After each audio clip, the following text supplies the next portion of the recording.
Всім привіт! Спільно з Тумівольт, німецького товариства міжнародного співробітництва GIZ ми вирішили започаткувати серію відеороликів про мобільність Львова. В кожному відео ми будемо розказувати про окремий вид транспорту, його переваги, недоліки, історію розвитку. І будемо це робити спільно з моєю колегою Мартою Пастух. Привіт! На черзі тролейбус та електробус, хоча він у Львові один наразі. Сьогодні поговоримо про те, наскільки тролейбус екологічно чистий вид транспорту, може бути швидкий і комфортний, та від чого це залежить. Хоча трамвай і тролейбус у Львові майже ровесники, але тролейбус чомусь сприймається як молодший брат. Але навіть, якщо сказати за розмірами, то того молодшого брата видно здалеку. Але це не дуже логічно, тому що за інфраструктурою простіше, не треба колії. Технологічно вони теж простіші, рухомий склад дешевший, але історія розпорядилась інакше. У 1909 році планувалося прокласти трамвайну колію на Високий замок, але через особливості рельєфу це було недоцільно робити. І тому лишили цей відрізок для пішоходів, як атракцію. Керівник львівського трамваю планував запустити у Львові електричний омнібус, який він побачив в чеському Будойові. На його думку, проект треба було запускати по Стрийській та Городоцькій. Але магістрат, на жаль, відхилив цей проект. Може, не було настрою в той день. Наступного проекту реалізації тролейбусної ідеї довелось чекати цілих 30 років. Хоча вона була приваблива і доцільна, але прийшов час Другої світової війни, яка відклала тролейбусне питання в довгий ящик. Але після війни справи пішли доволі активно. На проспекті Свободи забрали трамвайну колію і тут почав курсувати тролейбус. Перший тролейбус поїхав у 1952 році від головного вокзалу до площі Міцкевича. І курсував він кожні 20 хвилин. Мабуть, тоді не скаржились на інтервал, але може скаржились на щось інше. Тролейбусна мережа мало-помалу розвивалась. Тролейбуси почали курсувати до Льотного поля, до стадіону СКА, по вулиці Стрийській.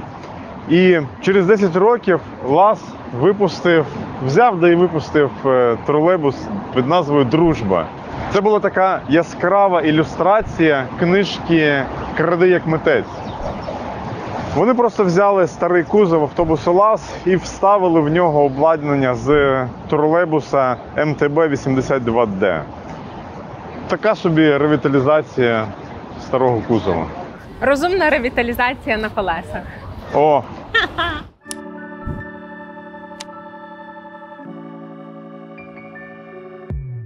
У Львові в 60-х роках було вже 7 тролейбусних ліній, і в трамвайному депо потрохи ставало тісно. Для цього збудували тролейбусне депо на вулиці Артема, яку згодом перейменували вулицю Тролейбусну.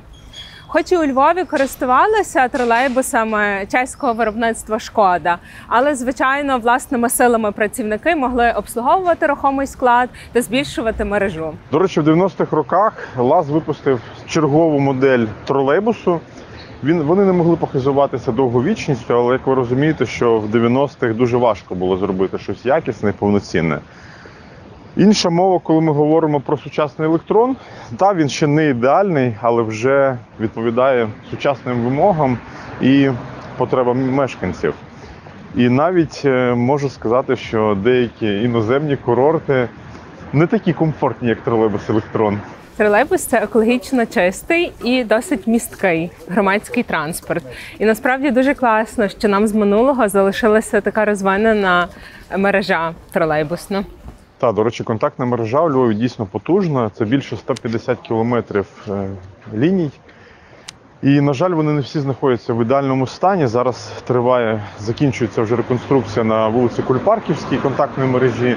І ще 3 проекти величезних зараз планується грати в тендери для того, щоб їх відновити і поставити вже сучасні комплектуючі європейські, які, до речі, дозволять тролейбуси рухати не повільніше, ніж автобуси. Тобто тролейбус рухається повільно тільки через якість дротів. Якщо всі комплектуючі поставити нормальні, то він буде їхати не повільніше. А які саме 3? Стрийська, Зелена і тролейбусна вулиця. І це дозволить вже половину мережі відновити. Вона буде вже сучасна і в ідеальному стані. Ну і решта вже буде потреба відновити в наступних періодах. Крім того, хотів згадати, що бувають тролейбуси дуже різної вартості. І найдорожчі тролейбуси курсують в Абу-Дабі. І, до речі, в них зв'язується студмістечко з університетом тим тролейбусами. Цікаво, які відчуття в студентів, які їдуть на пари в тролейбусі за 1 000 000 євро, а потім працюють не за спеціальністю. Хоча, може, в них є інакша статистика. Може, в нас теж зміниться. А загалом тролейбуси коштують від 150 до 400 тисяч євро, залежно від виробника, від комплектації. Останні електрони коштували десь порядка 200-210 тисяч євро за одиницю. Тобто тролейбус – це не дешеве задоволення, і треба розуміти, що крім самого рухомого складу, це величезна інфраструктура. Про депо ти вже згадала. Ще є контактна мережа, ще є тягові підстанції, є, відповідно, фідера, кабелі живлення між контактною мережею і тяговими підстанціями. До речі, у Львові тягові підстанції всі відновлені, то вони в перфектному стані. І зараз лишається контактна мережа, а далі просто збільшувати рухомий склад. Ну, так як ти розказував про Абу-Дабі за 1 000 000 євро, я не знаю, чи Львів собі може дозволити тролейбус трішки задорого. Але насправді інвестиції якраз в такий екологічний громадський транспорт – це маркер того, що в нього є майбутнє. І хотілося б, щоб у Львові розвивався цей транспорт, було комфортно для пасажирів, був сучасний дизайн, і щоб люди робили фотографії, щоб виставити в соціальних мережах і похвалитися, на якому тролейбусі вони сьогодні вранці поїхали на роботу, а не виставляти на гарячій лінії і жалітися, що знову щось не так.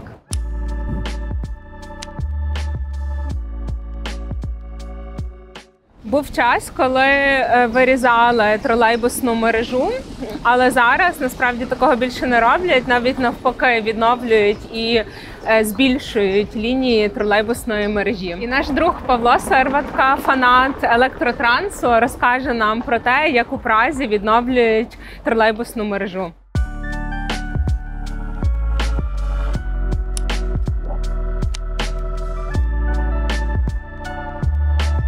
Отже, якщо говорити про історію електротранспорту, того, як його закривали, відкривали в різних містах, то можна згадати про Прагу і Чеські Будійовіце.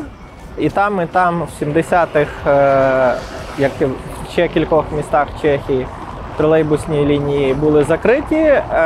Зараз офіційна версія, яку пише Вікіпедія, через те, що в зв'язку з хорошими стосунками між Чехословаччиною і Радянським Союзом пальне було набагато дешевше, ніж ринкове, а електроенергії було достатньо мало. І, власне, тоді закривали тролейбусні лінії, оскільки вони були просто дорожчі, ніж альтернативні способи пересування. Чеські Будійовіце – це обласний центр в Чехії, який один з перших в постсоціалістичні, якщо можна так сказати, часи, відновив свою тролейбусну мережу ще в 91-му році, майже одразу після виходу Чехословаччини з-під влади і впливу Радянського Союзу. І зараз має фактично достатньо велику тролейбусну мережу у всьому місті. Також є Прага, яка теж закрила тролейбусну мережу на початку 70-х з тої ж причини, що пальне було дуже дешеве, а електрики було не дуже багато. І Прага зараз з року 2015-го створює з нуля свою мережу. Зараз там працює один маршрут, 58-й, в загальній нумерації транспорту, і він значну частину своєї довжини проходить без підключення до дротів за рахунок акумуляторів. Власне, празький, можна сказати, електротранс порахував, що таке рішення є набагато дешевшим, оскільки акумулятори потрібні для того, щоб проїхати орієнтовно 5 кілометрів від кінцевої до середини маршруту і від середини маршруту до наступної кінцевої, а не на 200, 300, 400 кілометрів, якщо говорити про електробуси з нічною зарядкою, які мають в собі носити фактично на собі кілька тонн батарей для того, щоб проїхати гарантовано цих 300 плюс кілометрів, які проїжджає середньостатистичний автобус чи тролейбус за день, і щоб не вийшло такого, що прийшлось зупинитися посередині маршруту, висадити пасажирів, бо, вибачте, батарея сіла. Загалом Прага дуже добре і дуже виважено підійшла до цього. Вони тестували в себе кілька різних типів електробусів з нічною зарядкою, з зарядкою на кінцевих. І, власне, вони порахували, що при усіх цих різних варіантах їм найефективніше використовувати такі або тролейбуси з акумуляторами, або це ще називається електробус з динамічною зарядкою під час руху. Тобто він не стоїть, коли заряджається, а він виконує корисну роботу, перевозить людей і паралельно ще поповнює свою батарею. Тим більше в них це дуже ефективно за рахунок того, що вже є мережа підстанцій, яка використовується для трамваїв, для метро. Фактично вони підстанції з нуля не будують, вони тільки будують дроти, і то, як я вже сказав, там в середньому 10-20% від довжини лінії.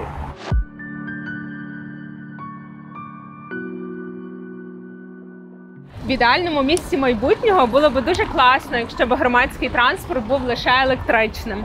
А виділені смуги для тролейбусів якраз і забезпечать цей рух без затримок і зможуть додати прогнозованості.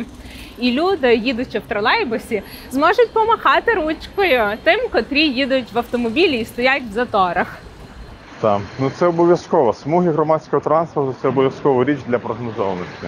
А загалом є дуже багато різних видів сьогодні тролейбусів і електротрансу загалом. Про електробуси, я думаю, що всі вже знають, але навіть електробуси є різні. Є, скажімо, стандартні, а є так звані електробуси з динамічною зарядкою. Це коли автобус може зарядитися за дуже короткий час, за, там, наприклад, хвилину-дві, на 20 км руху. Так? Для того ставлять потужні підстанції на зупинках, наприклад, кінцевих або якийсь проміжник, де він може хвилину-дві підзарядитися. І поки електробус стоїть, виконуючи посадку висадку пасажирів, він заряджається.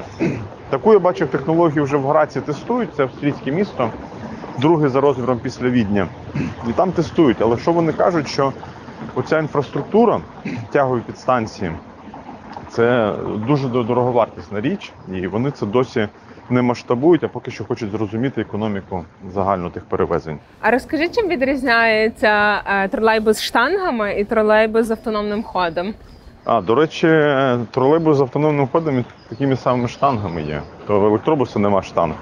Але тролейбус з автономним ходом, до речі, вони бувають ще з електричним автономним ходом і бувають з дизельним автономним ходом. Тобто з дизельним автономним ходом, знову ж таки, бачив це в чеському місті Плзень, то в нього такий самий двигун стоїть, як в автобусі. І він просто його заводить, коли дроти закінчуються. То закінчились дроти, він завів мотор і їде далі на дизельному двигуні. А автономний хід, який забезпечується батареями, то фактично це тролейбус з батареями, які дозволяють йому проїжджати певну відстань. Так? Ми, до речі, розглядаємо закупівлю 100 тролейбусів з автономним ходом, і ми хочемо зробити 15 км автономному ходу. Тобто, наприклад, якщо він їде по Стрийській, він далі доїжджає до Кінг-Кросу, повертається до мережі на батареях, і поки він їде під мережею, він заряджає ті батареї. І це дозволить зменшити інвестиції в контактну мережу. Тобто такий альтернативний шлях. Ну і маршрути робити не там тільки, де є контактна мережа, а по зручності. Абсолютно. І плюс воно дозволить там об'їжджати якісь, якщо є ДТП чи ще якісь поломки, то він зможе об'їжджати навіть по сусідніх вулицях, так само, як це автобус може зробити. І це вже, звісно, дає можливості розширення і мережі, і таку більш гнучкість дозволяє зробити. Ми, до речі, рахували, що економічніше чи купляти тролейбус, добудовувати мережу, чи купляти тролейбус з автономним ходом. І якщо я не помиляюся, якщо менше 7 хвилин інтервал, то краще вже зробити тролейбус з контактною мережою. Якщо більше 7 хвилин, то краще купляти тролейбус з автономним ходом. У нас такі є економічні обрахунки. Тут ще доречно згадати, що зараз розробляється модель електробусу спеціально для приватних перевізників. І приватні перевізники готові купити 200 електробусів таких. От цього літа має бути прем'єра, показ цього електробусу по тих термінах, які озвучували в екопостранці. Будемо бачити, це якраз перший серйозний крок для того, щоб замінити ті страшні маршрутки на сучасні електробуси. І вони, звісно, готуються таким чином до електронного квитка, коли буде оплата за кілометр, і вони зможуть утримувати якісно той парк електробусів. В Японії запустили підземний тролейбус, тому якщо легенда про львівське метро вже приїлась, пора запускати нову про підземний тролейбус, який проходить під землею по руслі річки Полтва.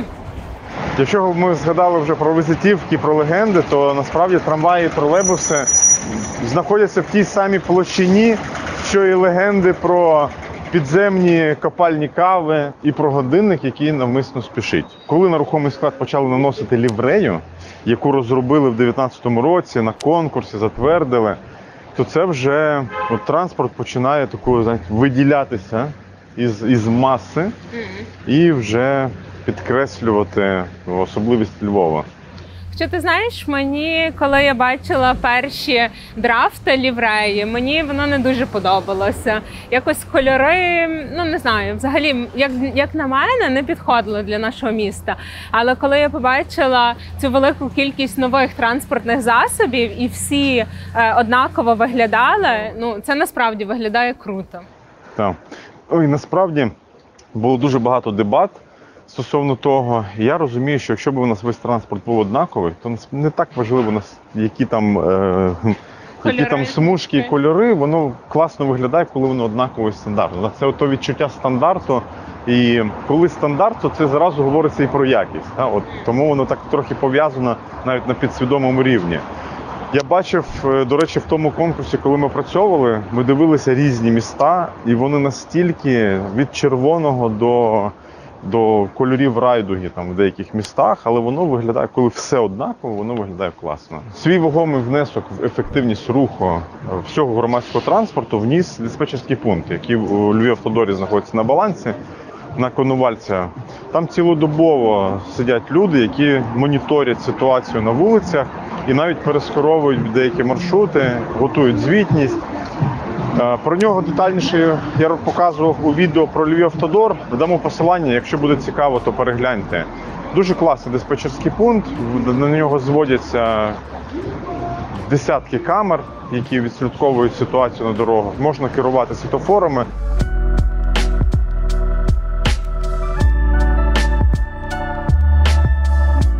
Тролейбуси та електробуси – це екологічний транспорт, без якого неможливо уявити комфортних пересувань у Львові. І вже сьогодні можна побачити частину того якісного тролейбусного міста. Але це довга робота, довгий шлях, покроковий, з покращеннями, з оновленням рухомого складу, з ремонтом контактної мережі. І ми до того йдемо, для того, щоб Львів став ще краще.